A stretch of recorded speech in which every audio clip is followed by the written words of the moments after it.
Everyone, welcome to NetGate Chemistry.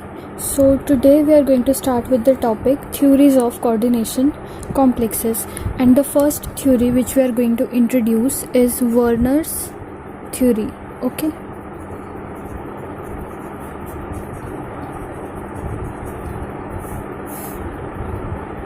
So according to Werner's theory, in a coordination complex there are basically two types of valencies.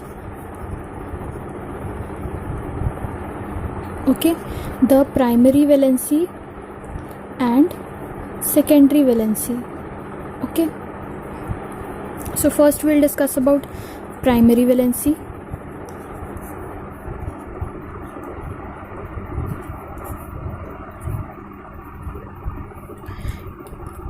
So primary valency basically tells about the oxidation state of the central atom or ion which is present in a given complex. So it tells about oxidation state of central atom or ion in a coordination complex. Okay, it is satisfied only by negative ligands. Okay, that is the ligands which are carrying negative charge on them. Okay, next is these are non-directional, obviously.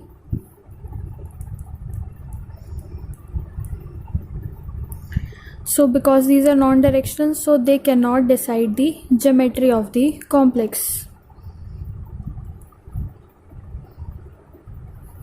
Okay, they cannot decide the geometry of the complex, and these are the ionizable part that we'll discuss, okay, in few minutes. Next we'll talk about the secondary valency.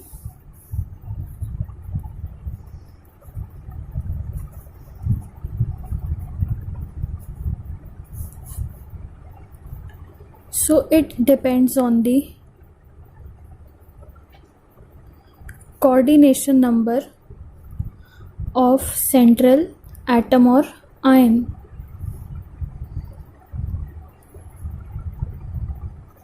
So it is basically going to tell us about the coordination number of central ion.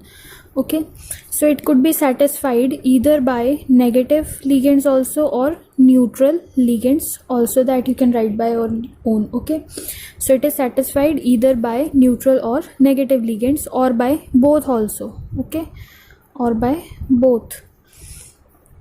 This is directional because definitely it is depends on coordination number. It is directional and going to tell about the geometry of that particular complex, right? It tells about geometry.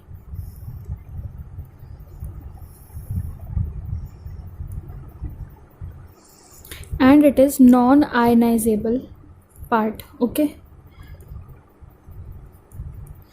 primary valency is denoted by line like this, dotted line. Okay, and secondary valency is denoted by a solid line. Okay, so for example, if I discuss a case of a certain complex like this, CO NH3 6 Cl3.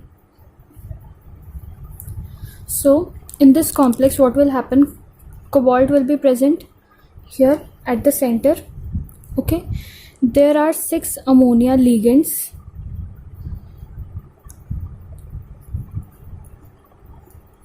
which will be present like this.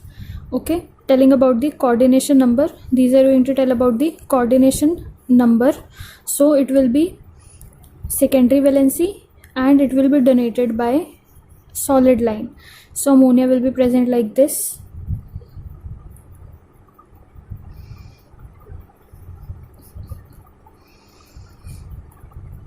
Right, and outer to this coordination sphere there are 3 Cl. Okay, so these Cl are going to tell about the oxidation state of this cobalt. It is telling that the oxidation state of this cobalt is +3, right? So this is the, it tells about the oxidation state. So this is the primary valency and represented by dotted line. So it will be like this: 1 2, 3. Okay, we have another case of CO, NH3, 4, Cl2, Cl. Okay, so here what will happen, cobalt will be present here. Okay, and 6 ligands satisfying secondary valency, out of which 4 are NH3 and 2 are Cl. Okay, this is all about secondary valency. For primary valency we have a Cl. Okay, 1 Cl outside, which could be like this, right, and 2 of the Cl from here also. These are also deciding the oxidation state of this cobalt, right? Here also cobalt is +3, so these 2 Cl will be like this. It's better to denote this Cl here. Okay, right, this Cl is not present here, it is present here. Okay, so this is how you locate primary and secondary valencies. Okay, now we'll discuss about the evidence which is in favor of this theory. Okay, so now we'll discuss about the evidences, but before that I will tell you that it is not a very important theory, right, but it has set up a base for the theories which have to come. Okay, like the valence bond theory, crystal field theory, and the ligand field theory. So there are so many evidences in favor of Werner's theory, but the one we are going to discuss is the precipitation reactions.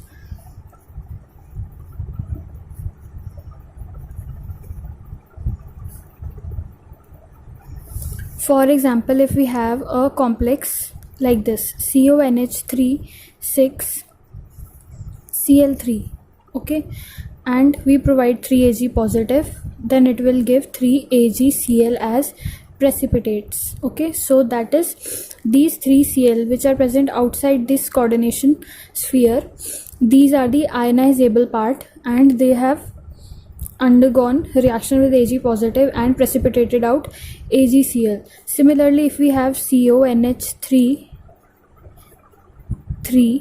Cl3,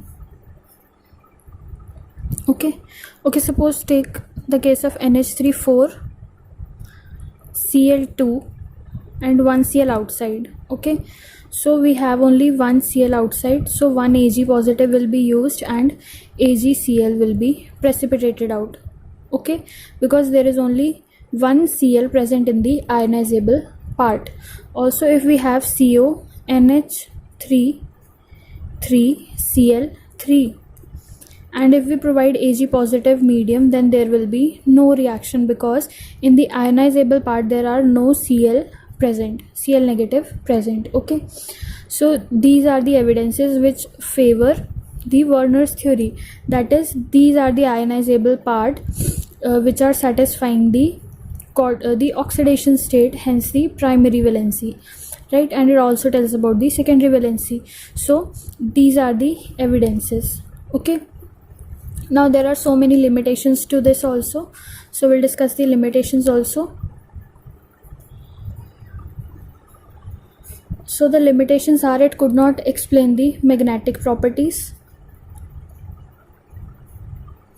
of coordination complexes, right, it cannot explain the color of complexes and also the electronic spectra of them. Okay, it cannot tell about the nature of ligands. There are so many limitations to it, right? It cannot tell about the nature of ligands. It cannot tell whether a ligand is going to cause pairing or not. So if some ligands are present, then they are going to cause pairing, some are not going to cause pairing. It cannot explain that pairing effect. Okay, also it cannot tell about the electronic distribution in complexes. Okay, so there are so many limitations to this theory. So after this theory there came valence bond theory, which was the second theory, okay, for coordination complexes. So what happens according to valence bond theory? According to this theory, metal should have empty orbitals for the accommodation of electrons, which will be provided by the ligands. Okay, and when there is going to be a sigma bond formation, metal is going to use these empty orbitals, okay, and ligand is going to use its filled orbitals. Okay, and after that what happens, there is an overlapping between the empty orbitals of metal and the filled orbitals of ligand, which leads to the formation of coordinate covalent bond. Okay, so next thing which it says is that a ligand could be a strong field ligand or a weak field ligand. If it is a strong field ligand, it will cause pairing, and if it is a weak field ligand, it will not cause any pairing. Okay, but which ligands are strong field and which ligands are weak field ligands, it cannot be explained by valence bond theory. For that we need to have the magnetic moment data or the experimental data for the magnetic moment. Okay, that we have to determine experimentally. It cannot tell about the nature of ligands, that is their strong field or weak field. Okay, or it also says that if complexes are having unpaired electrons, then they are going to be generally, I am saying generally, okay, generally paramagnetic, and they are having no unpaired electrons, that is all the electrons are paired, then they are going to generally be diamagnetic. Why I'm saying generally? Because there are certain coordination complexes which in which there are no unpaired electrons, but still they are paramagnetic. For example, there are so many, like KMnO4, CrO4 2 negative, FeO4 2 negative, chromyl chloride, CrO2Cl2, right, etc. Right, so one more example. No, it's done. So we are going to discuss this case.